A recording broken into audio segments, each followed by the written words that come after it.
ఒకప్పుడు కాకినాడ ఆయన అడ్డా. వైసీపీ అధికారంలో ఉన్న 5 ఏళ్లు అతని హవా నడిచింది. అధికారంతోపాటు వ్యాపారాలు చేసుకుంటూ రాష్ట్ర రాజకీయాలను శాసించే పరిస్థితి.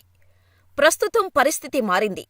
ఎప్పుడైతే ఆ నేత తలరాతను మార్చేలా జనసేన అధినేత పవన్ కళ్యాణ్ ప్రతిజ్ఞ చేశారో అక్కడి నుంచి సీన్ మారింది. వైసీపీ ఘోర ఓటమి తర్వాత వరుసగా వస్తున్న విమర్శలు, ఆరోపణలతో ఉక్కిరిబిక్కిరి అవుతున్నారు.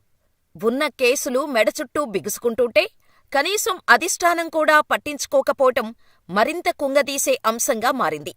ఇంత చెప్పాక ఆ నేత ఎవరనేది ఈపాటికే తెలిసిపోతుంది.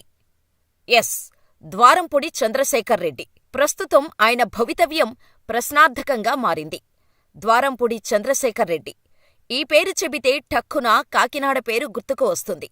ఓ రకంగా ఆ నగరాన్ని ఆయన అడ్డాగా మార్చుకున్నారు. వైసీపీలో కీలక నేతగా వ్యవహరిస్తూ పలు వ్యాపారాలు చేశారు.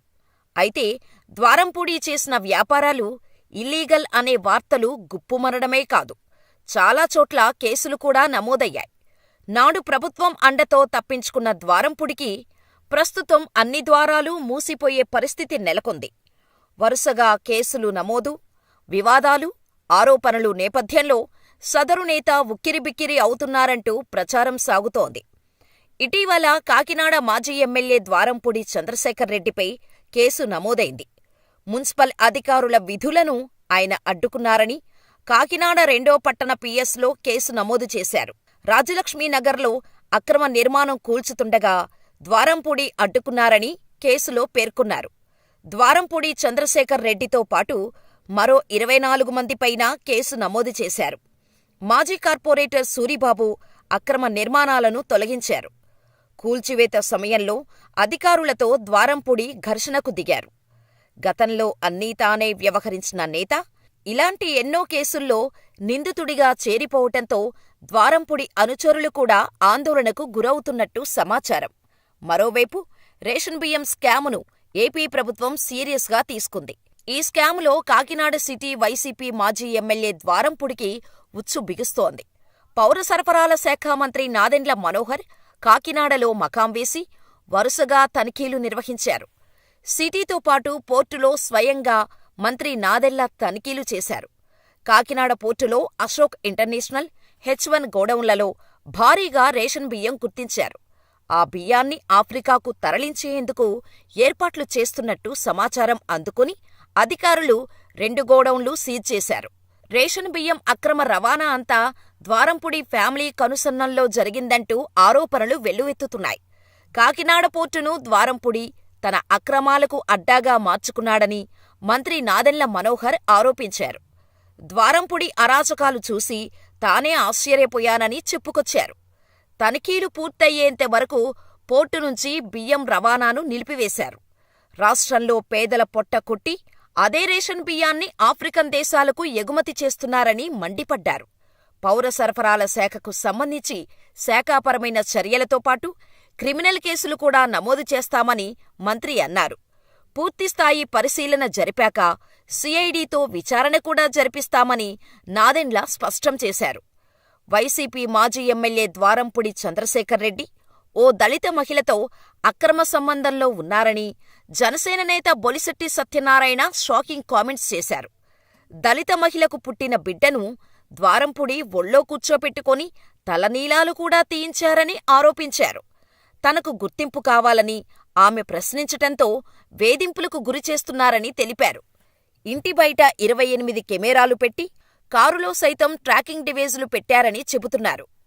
ఇది రాజకీయ అంశంలాగా కాకుండా ఓ మహిళకు జరుగుతున్న అన్యాయంపై మాట్లాడుతున్నామన్నారు బొలిశెట్టి. జనసేన ఆమెకు అండగా ఉంటుందని హామీ ఇచ్చారు. కాకినాడలో ద్వారంపూడి పతనాన్ని ఆయనే రాసుకున్నారని రాజకీయ నిపుణులు అభిప్రాయం వ్యక్తం చేస్తున్నారు. జనసేన అధినేత పవన్ కళ్యాణ్పై తీవ్రస్థాయిలో విమర్శలు చేయడంతో పాటు కొన్ని సందర్భాల్లో జనసైనికులపైనా దాడులు చేయించారనే వార్తలు వినిపించాయి. అంతేకాదు, ఓ అడుగు ముందుకేసిన మాజీ ఎమ్మెల్యే పిఠాపురంలో పవన్ కళ్యాణ్ను ఓడించి తీరుతామని ఛాలెంజ్ చేశారు. ఒక రాజకీయ పార్టీ అధ్యక్షుడిగా ఎక్కడి నుంచి పోటీ చేయాలో నిర్ణయం తీసుకునే అధికారం పవన్ కళ్యాణ్కు లేదని విమర్శలు గుప్పించారు. ఎమ్మెల్యేగా పోటీ చేయాలంటే చంద్రబాబు టిక్ పెట్టాలని, ఎంపీగా పోటీ చేయాలంటే అమిత్ షా టిక్ పెట్టాలని ఎద్దేవా చేశారు. ఓ పార్టీకి అధ్యక్షుడిగా ఉండి పవన్ కళ్యాణ్కు ఈ కర్మ ఏంటని ప్రశ్నించారు. అంతేకాదు, ఏపీ ప్రజలు రెడ్లనే ఎంపీలు, ఎమ్మెల్యేలుగా గెలిపించాలని అనుకుంటున్నారంటూ ద్వారంపుడి చేసిన వ్యాఖ్యలు అప్పట్లో సంచలనంగా మారాయి. మొదటినుంచి ద్వారంపుడి చంద్రశేఖర్రెడ్డి తీరుపై పవన్ కళ్యాణ్ గుర్రుగానే ఉన్నారు. ఇలాంటి నేతల వల్లే రాజకీయాలు భ్రష్టుపడుతున్నాయని విమర్శించారు. గత ఎన్నికల ప్రచారంలో పాల్గొన్న పవన్ ద్వారంపుడిపై తీవ్రస్థాయిలో ఆరోపణలు చేశారు. ఆయన చేస్తున్న ఇల్లీగల్ వ్యాపారాలు చేస్తున్నారని, ఆయన మాటలు సాగనివ్వమంటూ హెచ్చరించారు. ద్వారంపుడిని అధపాతాళానికి తొక్కేస్తానని, లేదంటే పేరు మార్చుకుంటానంటూ తీవ్రస్థాయిలో వ్యాఖ్యలు చేశారు పవన్. వైసీపీ అధికారంలో ఉండగా ద్వారంపుడి చాలా అంశాల్లో అవినీతికి పాల్పడ్డారంటూ ఆరోపణలు ఉన్నాయి. ముఖ్యంగా ప్రభుత్వం పేదలకు అందిస్తున్న బియ్యాన్ని సముద్రమార్గం గుండా ఆఫ్రికన్ దేశాలకు ఎక్స్పోర్టు చేస్తూ కోట్లు గడిస్తున్నారని అప్పట్లో ప్రతిపక్షాలు విమర్శించారు. అధికారంతో పాటు అంగబలం ఉన్న చంద్రశేఖర్రెడ్డి గత ప్రభుత్వ హయాంలో తనపై ఎలాంటి కేసులు లేకుండా జాగ్రత్త పడ్డారు. ఇప్పుడు సీన్ మారింది. కూటమి ప్రభుత్వం అధికారంలోకి వచ్చాక వస్తున్న ఆరోపణలు, నమోదవుతున్న కేసులతో సదరు నేత ఏం చెయ్యాలో తెలియని స్థితిలో ఉన్నారట. పోనీ అధిష్టానం నుంచి తనకు ఏదైనా సహాయం అందుతుందని ఆశించినా ద్వారంపుడి విషయంలో జగన్ అంటీముట్టనట్టుగా ఉంటున్నారని ఆ పార్టీ నేతలే చెప్పుకుంటున్నారు. భవిష్యత్తులో ఆయన మరిన్ని ఆరోపణలు ఎదుర్కొనే అవకాశాలు లేకపోలేదని రాజకీయ వర్గాలు చర్చించుకుంటున్నాయి.